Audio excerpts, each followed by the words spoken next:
Hey, hope you're doing well. Thanks for joining me today. Let's talk about two major ways for you to become more influential. And it comes down to the concept of variety. Specifically, two things. Number one, variety in your communication style. And number two, variety in your knowledge and content. So variety in your communication style means the ability to communicate in different ways, to speak sometimes with a casual tone, sometimes with a formal tone. Sometimes you make jokes, sometimes you're serious. Variety is important. Why? Because the kind of person who is always the same way in every situation, behaves the same way, acts the same way, that is a person who is extremely boring. That is a person who people are not very interested to speak to. Maybe they're interested at the very beginning, then over time they get tired of that person. And so they're not fascinated by that person, and that person is not very influential. So what are some examples? An example would be someone who's the jokester.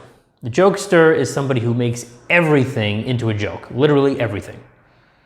If it's a serious moment, they try to make a joke. If they're introducing themselves to somebody and it's just a basic chit chat and small talk, they try to make a joke.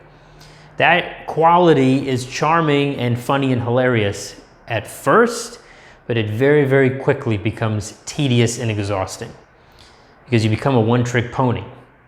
So a few jokes, a little bit of humor is always great. Too much is too much. Another example is the dominant person, or what we might call the alpha, which can be a man or a woman. The dominant person is the person who has to be right in every situation, has to dominate the situation, has to dominate every decision. Again, there's pros and cons. That can be very attractive and very effective in a situation where people are looking for leadership. People are looking for someone to cut through the BS and just make a decision and stick to it.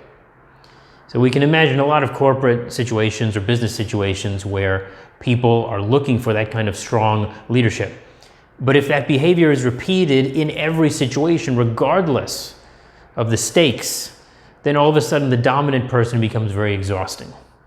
So we can imagine a situation where people are trying to decide, should we have pizza for lunch or should we order Chinese food or Mexican food? And the dominant person has to stick to Chinese food. No, we are going to have Chinese food. I'm going to disagree with everybody in the room, even if it's 10-1, outvoting me. I'm still going to advocate, and I'm going to tie up the whole lunch hour with this debate. I mean, it's just absurd. It's ridiculous. So a person who is excessively dominant, people are eventually going to take a step back and say, dude, chill out, relax. It's not that important. So those are two examples. There's many other examples. A person who's always flirtatious, for example. A person who's always very formal or very informal. A person who is always very agreeable or very disagreeable, right? They're a one-trick pony. They have a one-track mind. They have one narrow communication style, and that makes them less influential. It makes them very effective in a very specific, narrow context, but in the vast majority of situations, people are not going to respond positively. So when you have variety in your communication style, it makes you more compelling and more interesting to more people, and people will find you fascinating. Also, there's the element of surprise. So if people don't quite know what to expect whenever they interact with you, that plays in your favor. There's a little bit of mystery. You become more influential. The second major aspect of variety is variety in knowledge or content. So you want to be able to carry on a conversation with people from a wide variety of backgrounds on all different types of topics. So how do you do that? You have to increase your knowledge.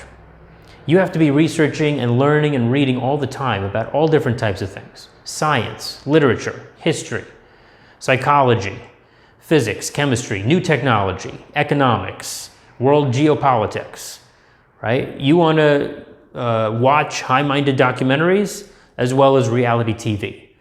You want to watch niche games and sports that no one's ever heard of, as well as mainstream big league sports, to be able to carry on a conversation with anybody about any of those topics. So the more variety you have in your knowledge, the more content you'll have to call on. In addition to this, participate in a wide variety of activities and events. See what's going on in your local area. Have different kinds of experiences. The more experiences you can have and you can accumulate, the more interesting you become. You develop more stories. You can tell interesting stories and anecdotes to people in the course of conversations as well as presentations.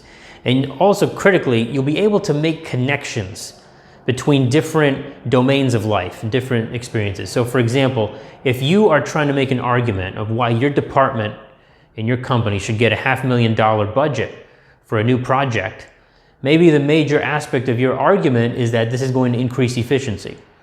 Well, if you've been studying recent developments in science and technology and new innovations that have been happening in efficiency, then you'll be able to potentially make that metaphor or that analogy, and that'll make your argument for why you should get that budget much more persuasive and impactful.